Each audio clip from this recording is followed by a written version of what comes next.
Radio check. Loud and clear. KSL Sports and KSL Podcast present Mode Push, an American view of F1, starting now. Don't stop. He's looking gut with his honestly. I'm gutted. I'm absolutely gutted. I enjoyed this so much. Thank you. Thank you.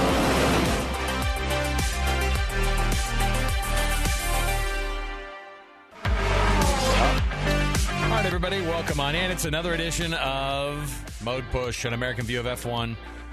Alex Kirry, Dan Jimenez in the house as usual. We love bringing you this. It's a KSL Sports production, KSL Podcast production, and, man, we've got a lot to jump into here. First to my co-host, Dan Jimenez. How are you, man? I'm doing great. How are you? Oh, just looking forward to another race weekend. And I love the back-to-backs. I love when, like, a week over week we have more races instead of sitting around for another week and twiddling our thumbs and hoping for another race and talking about some of the what other people are calling a very boring year now. It's officially become a boring season to some of the critics out there. And I get it. I'm not a Max guy. I'm not a Red Bull guy necessarily. I do enjoy closer races than than not. So when the rain started coming down for that sprint race last weekend in Austria, I went, yes.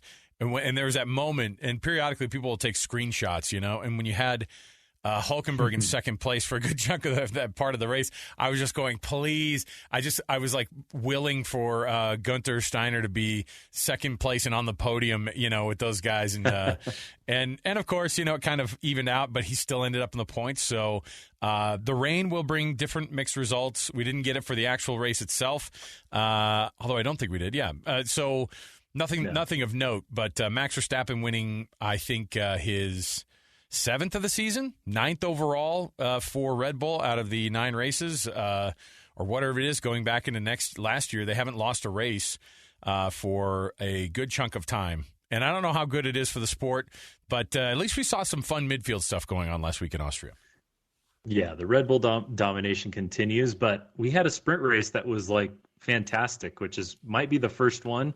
I can't think of another sprint race that was as exciting as this one. And the thing that was different about it was, like you just said, the variability with the rain just kind of threw everything into uncertainty. And so, like, I think maybe the lesson to take away from the weekend is that sprints can be awesome, but there needs to be like some element of strategy or pit stops happening in it, because if it's dry, then it's just long enough to run the soft tires or the medium tires and you don't have to pit. And like the race is decided after lap 5 or 6. The sprint race, at least, is decided after lap 5 or 6. But throw in the rain, throw in the drying track, and the bets that I think George Russell was the first one to go from intermediates onto softs, and then you had Hülkenberg do it as well. And I mean, it created the first 5-10 laps were extremely exciting, like you said. Hülkenberg fighting up there in second, like making us all believe this is it. This is when he gets his first podium. Down to the last 5 laps with just the guys on soft tires on the dry line just ripping up there like 5-7 seconds faster per lap than Max was. It just made for a super entertaining race. And I think that going forward, they're going to have to think about sprints and what do we do to create more variability and actually create a pit stop in there.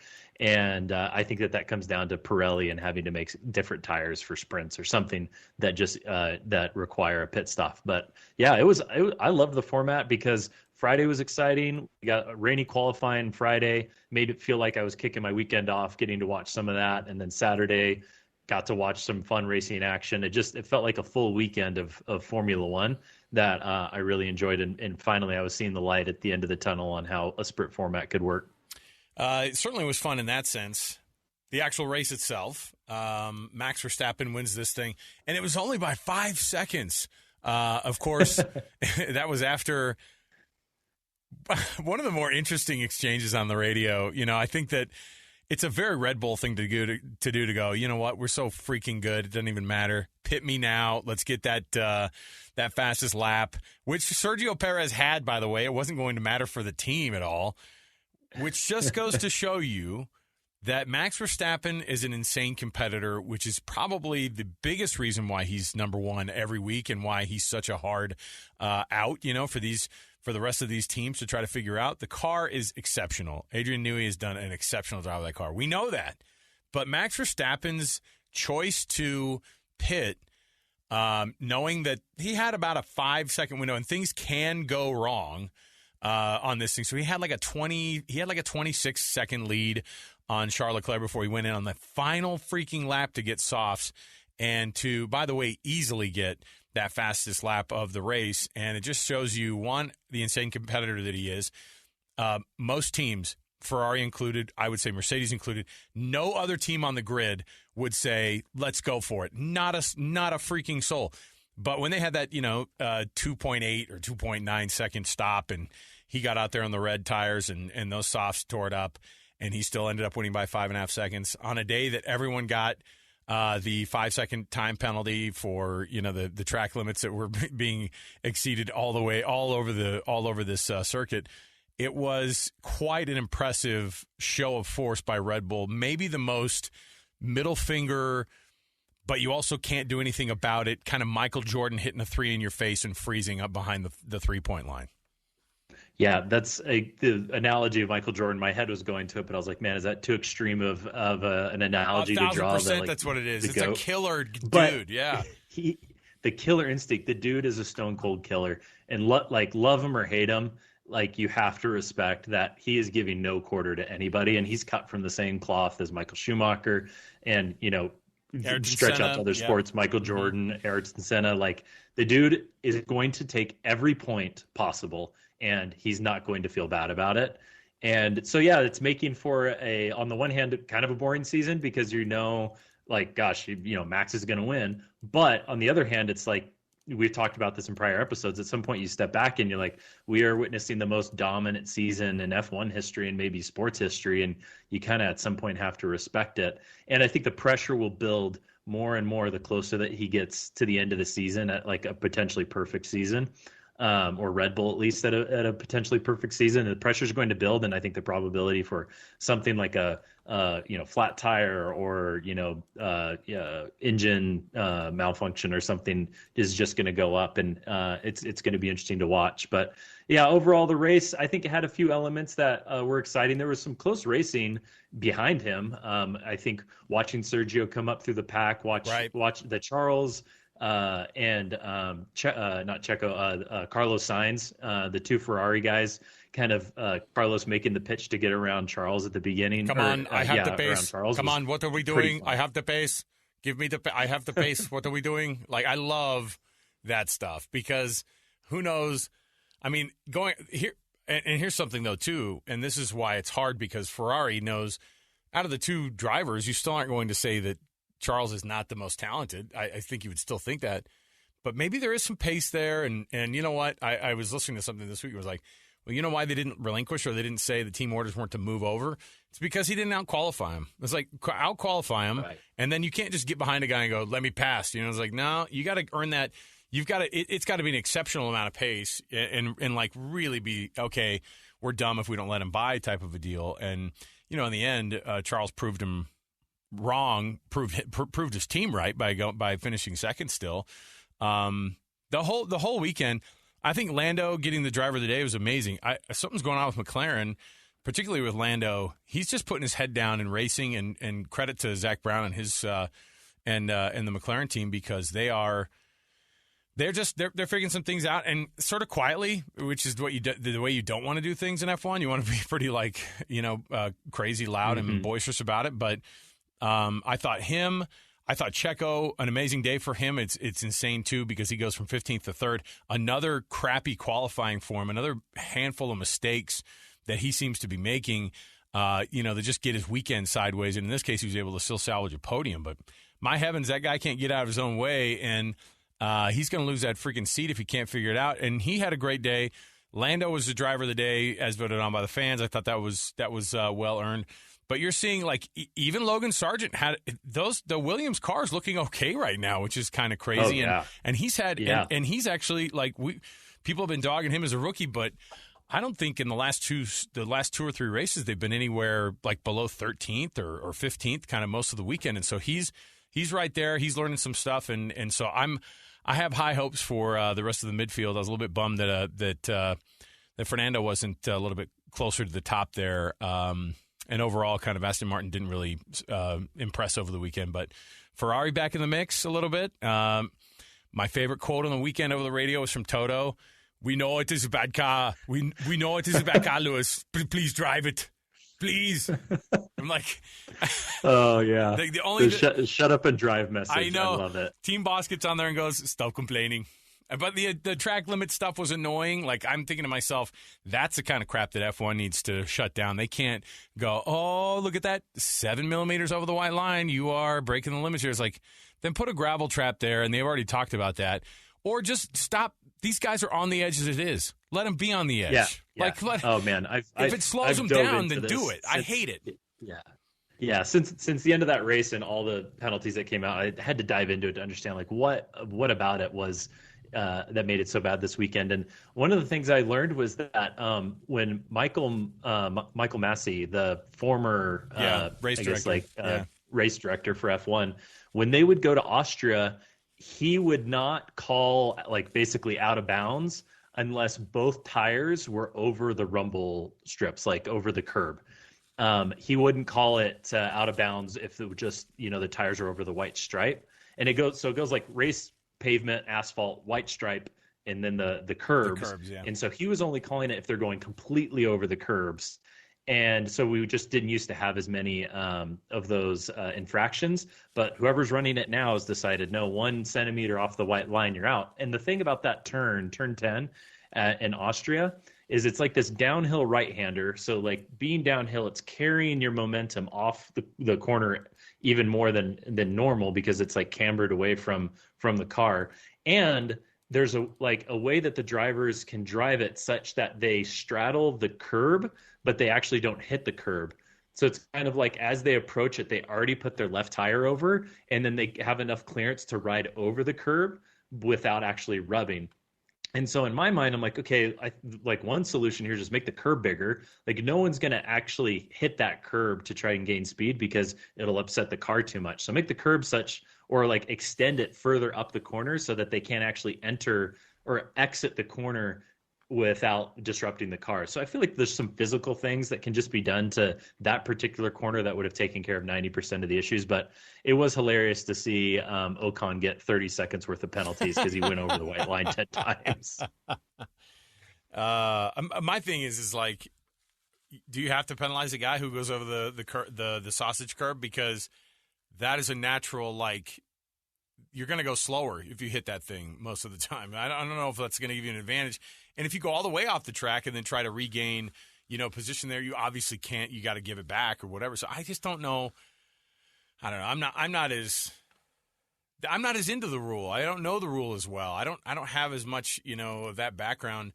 But from just a pure watching it standpoint, and when everybody started getting 5-second penalties, it was coming up every 2 seconds. It almost looked like a malfunction of whatever their system was, You go, they keep putting up that everybody's got a 5-second penalty. That's totally wrong. You can't have 17 5-second penalties. Turns out you could, and it turns out that they did. And, what's crazy is I don't think Max got one, right? I know that he No. I guess you could just point to that as another, like, precision, masterful, because if somebody points at that and goes, no, that's him not really kind of driving that much on the edge, that's how good the car is. Not true. The guy is an insanely precise driver, and if the car was, he would be right on the edge. If they allowed him to go over 10 millimeters, if they weren't calling it, he would do it. I guarantee it. So there you go. The Austria GP is in the books, and we're at a moment now where we get to, on a Friday here, discuss a little bit of some of the FP1 and FP2 action. Can I just go over, if you please, Dan, as I'm looking at F1's Twitter page. F1's Twitter page has the FP2 results. You ready for the top 8? Yeah. Number 1, Max Verstappen, not a shock. Behind him by 0.02 of a second is Carlos Sainz. Alex Albon 3rd, Sergio Perez 4th, Logan Sargent 5th, and they're all within a half second of each other. Lance Stroll 6th. Hülkenberg finds himself in every one of these spots, it seems like now, in 7th. And then Pierre Gasly in 8th right there. There's your FP2 results from today, from Silverstone. Are we looking at? I know that the free practices don't matter that much. It all is about tomorrow. It all is about qualifying.